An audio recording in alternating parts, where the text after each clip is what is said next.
Hello दोस्तों, आपका स्वागत है अपने यूट्यूब चैनल पर। दोस्तों, जो आपका 28 दिसंबर को पेपर हुआ था, तो उसमें जो आपके सोशल साइंस के क्वेश्चन पूछे गए थे, तो उनमें जो मुझे क्वेश्चंस मिले हैं कि आपके इस तरह कुछ क्वेश्चन पूछे गए थे, तो मैं आपको उन क्वेश्चंस का सॉल्यूशंस आज आपको प्रोवाइड कर रही हूँ।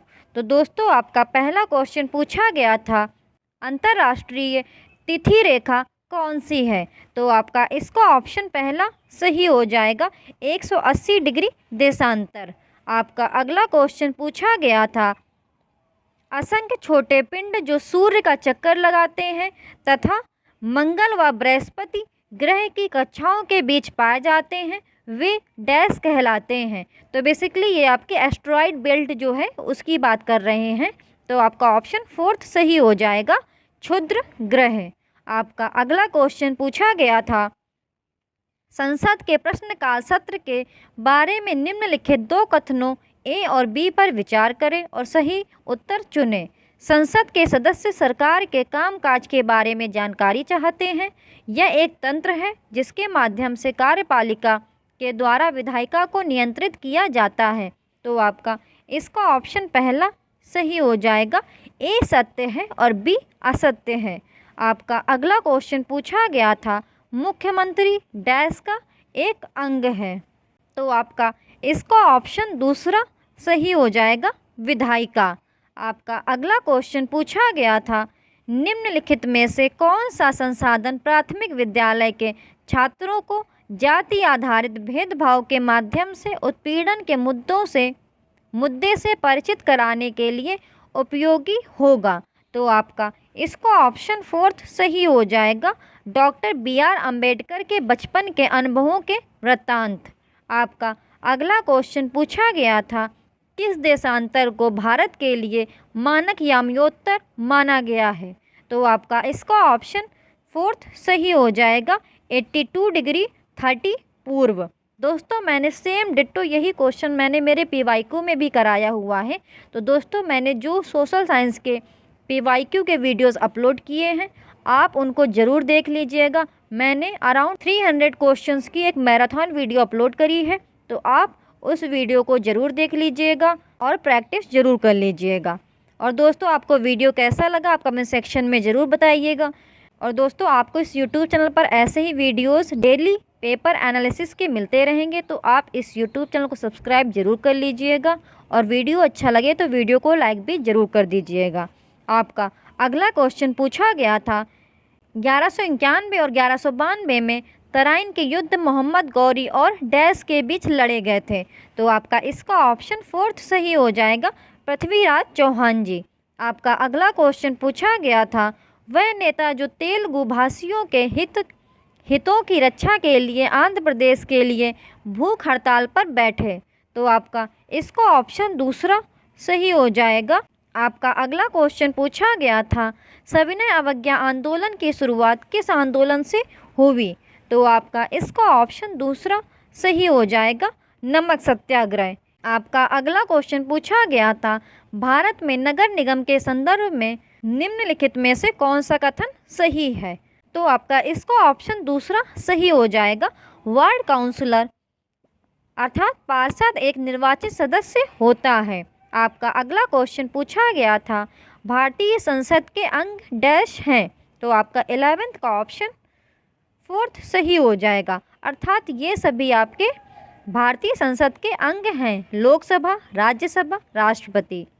आपका अगला क्वेश्चन पूछा गया था, सौर मंडल के संदर्भ में कौन सा कथन सही है? तो आपका ऑप्शन दूसरा सही हो जाएगा, सूर्य 8 ग्रह, उपग्रह, क्षुद्र ग्रह और उल्कापिंड और सौर परिवार बनाते हैं। आपका अगला क्वेश्चन पूछा गया था, निम्नलिखित कथनों में से कौन से कथन मध्ययुगीन काल के दौरान अहोम के बारे में सही हैं? आपके कथन दिए गए थे, वह मौजूदा वर्तमान म्यांमार से आए हुए प्रवासी हैं। अहोम राज्य उनकी सेना के लिए स्वैच्छिक सेवा पर निर्भर था। ग्रामीण समुदायों ने कृषकों को जमीन वितरण में निर्णायक भूमिका निभाई। सही विकल्प का चयन कीजिए। तो आपका इसका ऑप्शन फोर्थ सही हो जाएगा, आपका ए और सी कथन सही है। आपका अगला क्वेश्चन पूछा गया था, ए और आर कथनों को पढ़िए तथा सही विकल्प का चयन कीजिए। लोकतांत्रिक सरकारों को प्रायः प्रतिनिधि लोकतंत्र भी कहा जाता है। सरकार में लोग सीधे भाग नहीं लेते हैं, बल्कि चुनाव की प्रक्रिया के द्वारा अपने प्रतिनिधि को चुनते हैं। सही विकल्प का चयन कीजिए। तो आपका इसका ऑप्शन पहला सही हो जाएगा।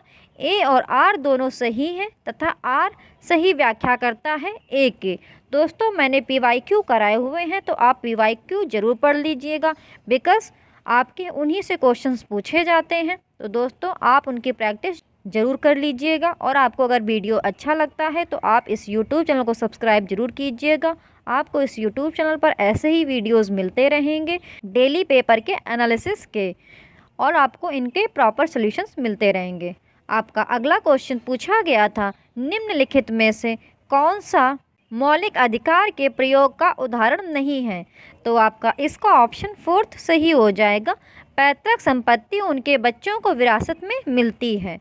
आपका अगला क्वेश्चन पूछा गया था, निम्नलिखित में से किस सिंधु घाटी सभ्यता स्थल पर वयस्क लोगों को प्रायः गड्ढे में सीधा लिटाकर दफनाया जाता था? उनका सिर उत्तर की ओर होता था।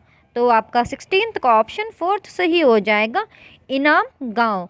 आपका अगला क्वेश्चन पूछा गया था, निम्नलिखित को क्रमबद्ध रूप से व्यवस्थित करें। साइमन कमीशन, रॉलेट एक्ट, खिलाफत आंदोलन, दांडी मार्च। तो आपका जो इसका सीक्वेंस होगा वह होगा आपका फोर्थ, BCAD। रॉलेट एक्ट, खिलाफत आंदोलन, साइमन कमीशन और लास्ट में दांडी मार्च। आपका अगला क्वेश्चन पूछा गया था, सबसे उचित विकल्प को लेते हुए वाक्य को पूरा करें। सामाजिक विज्ञान के शिक्षण में हम अंतर विषयक उपागम का प्रयोग डैश करते हैं। तो आपका 18th का ऑप्शन तीसरा सही हो जाएगा।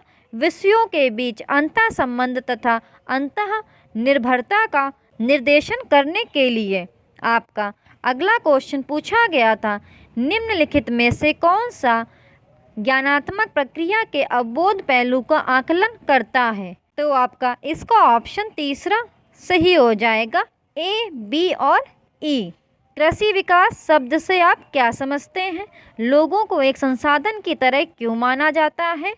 और एक नए कानून के विधिकरण लागू होने में नागरिक क्या भूमिका निभा सकते हैं? आपका अगला क्वेश्चन पूछा गया था, सामाजिक विज्ञान का शिक्षण लक्षित है शिक्षार्थियों को आत्मबोध विकसित करने में सहयोग देने में, समस्याओं की स्वतंत्र छानबीन करने के कौशल को शिक्षार्थियों को प्रदान करने में, विद्यार्थियों को अपने नागरिक कर्तव्यों को निर्वाह करने में प्रशिक्षित करने में, स्तर विशेष ज्ञान के हस्तांतरण पर। तो दोस्तों, आपको सही विकल्प का चयन करना है।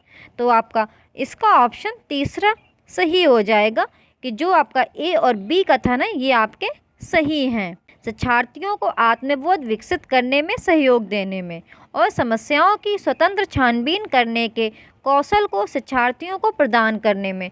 तो दोस्तों, मुझे ये कुछ 20 क्वेश्चंस मिले थे कि आपके इस तरह कुछ क्वेश्चंस पूछे गए थे। तो दोस्तों, आपको वीडियो कैसा लगा आप कमेंट सेक्शन में ज़रूर बताइएगा, और आने वाले शिफ्टों के लिए आप PYQ की प्रैक्टिस ज़रूर कर लीजिएगा। मेरे YouTube चैनल पर कराए हुए हैं, तो आप मेरे YouTube चैनल को विज़िट करें और PYQ की प्रैक्टिस ज़रूर कर लीजिए। और दोस्तों, मुझे जैसे ही क्वेश्चंस मिलते रहेंगे मैं आपको उन क्वेश्चंस के सॉल्यूशन प्रोवाइड करती रहूँगी। Thank you for watching the videos. Video अच्छा लगा हो तो प्लीज़ YouTube चैनल को सब्सक्राइब ज़रूर कर दीजिएगा और वीडियो को लाइक भी ज़रूर कर दीजिएगा। हेलो दोस्तों, आपका स्वागत है अपने YouTube चैनल पर। तो दोस्तों, आपका जो 9 जनवरी को CTET का पेपर हुआ था उसका आज हम प्रॉपर एनालिसिस करेंगे। तो दोस्तों, ये आपके सोशल साइंस के क्वेश्चंस हैं जो मुझे आपके मिल गए हैं कि आपके इस तरह क्वेश्चंस पूछे गए थे। तो दोस्तों, आपका पहला क्वेश्चन पूछा गया था, वायु दाब सबसे अधिक कहाँ होता है? तो आपका इसका ऑप्शन दूसरा सही हो जाएगा, समुद्र तल। आपका अगला क्वेश्चन पूछा गया था, निम्नलिखित में से पटवारी की भूमिका कौन सी है? तो आपका इसका ऑप्शन फोर्थ सही हो जाएगा, उपरोक्त सभी। मीन्स किसानों से भू राजस्व के संग्रह का आयोजन, फसलों के विषय में सरकार को जानकारी प्रदान करना, भूमि की माप करना और भूमि का रिकॉर्ड रखना। दोस्तों ये क्वेश्चंस मैं आपके पहले भी करा चुकी हूँ। दोस्तों पीवाईक्यू की प्रैक्टिस ज़रूर कर लीजिएगा। मेरे यूट्यूब चैनल को आप विज़िट करें और प्लेलिस्ट चेक करें। दोस्तों मैंने पीवाईक्यू की प्रैक्टिस कराई है, तो आप उन वीडियोस को ज़रूर देख लें। आपका अगला क्वेश्चन पूछा गया था, निम्नलिखित कथनों पर विचार कीजिए और वायुमंडल की परत की पहचान कीजिए। यह परत बादलों से मुक्त होती है। यह परत हवाई जहाज़ उड़ाने के लिए आदर्श है। इसमें ओजोन गैस की एक परत होती है। तो दोस्तों आपको बताना है ये आपकी कौन सी वायुमंडल की परत है। तो आपका इसका ऑप्शन फोर्थ सही हो जाएगा, समताप मंडल। आपका अगला क्वेश्चन पूछा गया था, निम्नलिखित में से किसके नेतृत्व में बंगाल 8वीं सदी में धीरे धीरे मुगल नियंत्रण से अलग हो गया। तो आपका इसका ऑप्शन तीसरा सही हो जाएगा, मुर्शिद कुली खान। आपका अगला क्वेश्चन पूछा गया था, मध्यकालीन भारतीय शासकों के संदर्भ में निम्नलिखित में से कौन सा कथन सही है। तो आपका इसका ऑप्शन फोर्थ सही हो जाएगा, फिरोज शाह तुगलक ने दासों के एक अलग विभाग की स्थापना की। आपका अगला क्वेश्चन पूछा गया था, ग्लोब पर सबसे लंबी अक्षांश रेखा कौन सी है। तो आपका ऑप्शन पहला सही हो जाएगा, विषुवत रेखा। दोस्तों अगर आपको ये वीडियोस अच्छे लगे तो इस यूट्यूब चैनल को सब्सक्राइब जरूर कीजिएगा और वीडियो को लाइक भी ज़रूर कर दीजिएगा। आपको इस यूट्यूब चैनल पर ऐसे ही डेली पेपर के एनालिसिस मिलते रहेंगे, तो आप इस यूट्यूब चैनल को सब्सक्राइब जरूर कर लीजिएगा। निम्नलिखित में से कौन सा कथन ग्लोब का सही वर्णन करता है। तो दोस्तों ये आपके कथन दिए गए हैं। ग्लोब पृथ्वी का एक सही मॉडल यानी लघु रूप है। ग्लोब अलग अलग आकार और प्रकार के हो सकते हैं। ग्लोब पर देशों, महाद्वीपों और महासागरों को उनके सही आकार में दिखाया जाता है। यह स्थिर है और इसे घुमाया नहीं जा सकता। तो दोस्तों आपका इसका ऑप्शन पहला सही हो जाएगा, केवल ए, बी और सी कथन ही सही है। आपका अगला क्वेश्चन पूछा गया था, 1857 और 1858 के बीच डैश ने लखनऊ में शाही प्रतिनिधि के रूप में कार्य किया। तो आपका इसका ऑप्शन पहला सही हो जाएगा, बेगम हजरत महल। आपका अगला क्वेश्चन पूछा गया था, कथन ए, कथक मूल रूप से उत्तर भारत के मंदिरों में कहानीकारों की एक जाति होती थी। कथन बी, मुगल सम्राटों एवं उनके रईसों के तहत कथक दरबार में किया जाता था, जहां इसने अपनी वर्तमान विशेषताओं को प्राप्त किया एवं नृत्य के रूप में विकसित किया। तो आपको सही विकल्प बताना है। तो आपका इसका ऑप्शन दूसरा सही हो जाएगा, ए और बी दोनों आपके कथन सही हैं। आपका अगला क्वेश्चन पूछा गया था, हड़प्पा सभ्यता का अंत कैसे हुआ, सही व्याख्या चुनें। तो दोस्तों ये आपके कुछ कथन दिए हैं, तो आपका ऑप्शन इसमें फोर्थ सही हो जाएगा, ऊपर के सभी। यानी ऐसा प्रतीत होता है जैसे शासकों ने नियंत्रण खो दिया। क्षेत्र में वनों की कटाई हो सकती थी। सभ्यता के पूरे क्षेत्र में बाढ़ आ गई थी। नदियां शायद सूख गईं। आपका अगला क्वेश्चन पूछा गया था, खिलजी और तुगलक वंश के अंतर्गत प्रशासन और समेकन के संदर्भ में क्या सत्य है। तो आपका इसका ऑप्शन तीसरा सही हो जाएगा, दिल्ली से बंगाल जैसे दूर के प्रांतों को नियंत्रित करना मुश्किल था। आपका अगला क्वेश्चन पूछा गया था, निम्न में से कौन सा महासागर बेरिंग जल संधि द्वारा प्रशांत महासागर से जुड़ा है। तो आपका ऑप्शन इसमें दूसरा सही हो जाएगा, आर्कटिक महासागर। दोस्तों ये सारे क्वेश्चन मैंने आपको पीवाईक्यू में कराए हैं, तो आप पीवाईक्यू की प्रैक्टिस ज़रूर कर लीजिएगा, बिकॉज़ आपके क्वेश्चन वही पूछे जाते हैं। तो आप पीवाईक्यू की प्रैक्टिस ज़रूर कर लीजिए, और अगर वीडियो अच्छा लगे तो इस यूट्यूब चैनल को सब्सक्राइब जरूर कीजिएगा और वीडियो को लाइक भी ज़रूर कर दीजिएगा। आपका अगला क्वेश्चन पूछा गया था, पेट्रोलियम और प्राकृतिक गैस जो धरातल के बहुत नीचे पाए जाते हैं का निष्कर्षण जिस विधि से होता है वह है। तो आपका ऑप्शन दूसरा सही हो जाएगा, प्रवेधन यानी ड्रिलिंग। आपका अगला क्वेश्चन पूछा गया था, भारत में 2006 में लागू हुए किस कानून ने औरतों के हिंसा मुक्त घर के अधिकार को स्वीकार किया? तो आपका इसका ऑप्शन दूसरा सही हो जाएगा, घरेलू हिंसा महिला संरक्षण अधिनियम। आपका अगला क्वेश्चन पूछा गया था, भारत में शोषण के विरुद्ध मौलिक अधिकार के अंतर्गत डैश वर्ष की आयु से कम के बच्चों का किसी फैक्ट्री, खदान या किसी अन्य हानिकारक काम में रोजगार प्रतिबंधित है। तो आपका इसका ऑप्शन दूसरा सही हो जाएगा, 14 ईयर्स। आपका अगला क्वेश्चन पूछा गया था, भारत में संविधान का अंतिम इंटरप्रेटर कौन है? तो आपका ऑप्शन दूसरा सही हो जाएगा, न्यायपालिका। आपका अगला क्वेश्चन पूछा गया था, ग्लोब एक उदाहरण है। तो दोस्तों बताइए किसका उदाहरण है? तो आपका ऑप्शन दूसरा सही हो जाएगा, अप्रक्षेपित सामग्री।